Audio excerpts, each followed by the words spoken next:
Hola a todos, bienvenidos una semana más a Mimicidios. El episodio que traigo esta semana es un caso difícil, os aviso.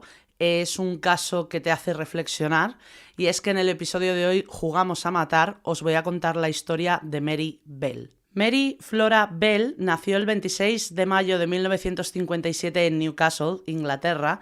Era la segunda bebé de una madre adolescente, Elizabeth, o como la conocía todo el mundo, Betty. En ese momento Betty todavía era soltera, de ahí que llevara su apellido de soltera, McCricket, pero muy poquito después del nacimiento de Mary, Betty se casó con William Bell, el que le daría su apellido tanto a ella como a su hija.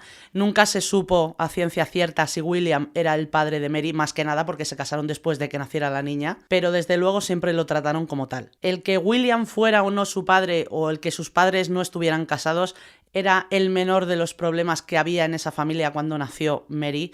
William, aparte de alcohólico, era un hombre muy violento, que además ya había estado arrestado por robo a mano armada. Pero es que Betty, la madre de Mary, llevaba ejerciendo la prostitución desde que tenía 14 años.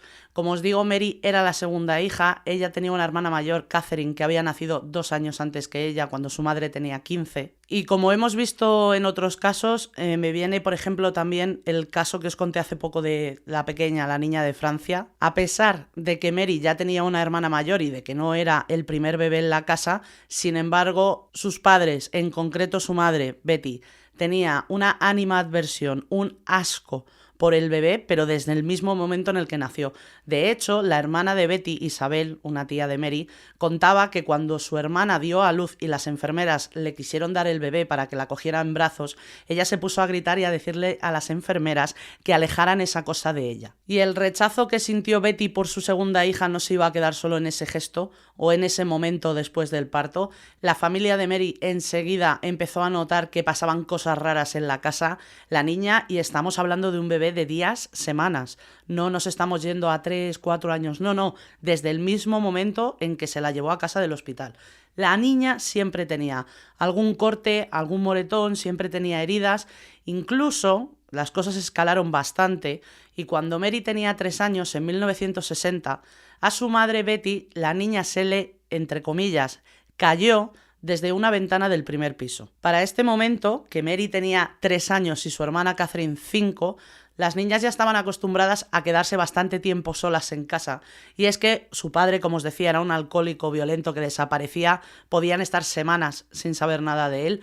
Y Betty tenía que hacer viajes por trabajo a Escocia, ya que hacía viajes en compañía como escort y trabajaba en varios clubs de Glasgow. Glasgow está como a unas 3 horas de Newcastle. Y otra práctica a la que también recurría mucho Betty era a darle somníferos a sus hijas para que ella pudiera salir o bien de fiesta o bien a trabajar por la noche sin preocuparse de que las niñas dieran ningún problema o tan siquiera se despertaran.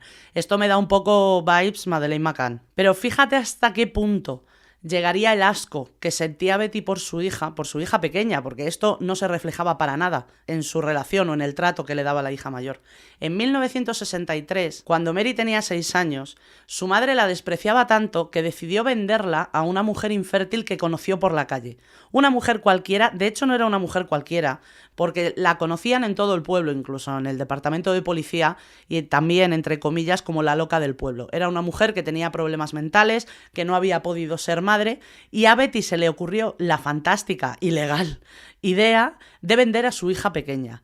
Fíjate cómo sería el asunto, que Betty estaba totalmente despreocupada de lo que le pasara a su hija y fue Catherine, con 10 años, la que se tuvo que cruzar Newcastle andando para recuperar a su hermana pequeña de casa de esa señora. Aquí, como es lógico, os estaréis preguntando dónde estaba la familia de esa mujer, o de William, o de alguien, y la familia de Betty sí que intentó conseguir la custodia de la niña, sí que intentaron incluso arrebatarle la niña a su madre, pero ella no cedía la custodia y no había otra manera en la que pudieran quedarse con la niña o alejar a la niña de su madre. Y aquí tengo que hacer una reflexión. De verdad que no entiendo. Vale que fueran los años 60, que escúchame una cosa, los 60 tampoco era el medievo, pero eran los años 60 y las cosas se llevaban de otra manera.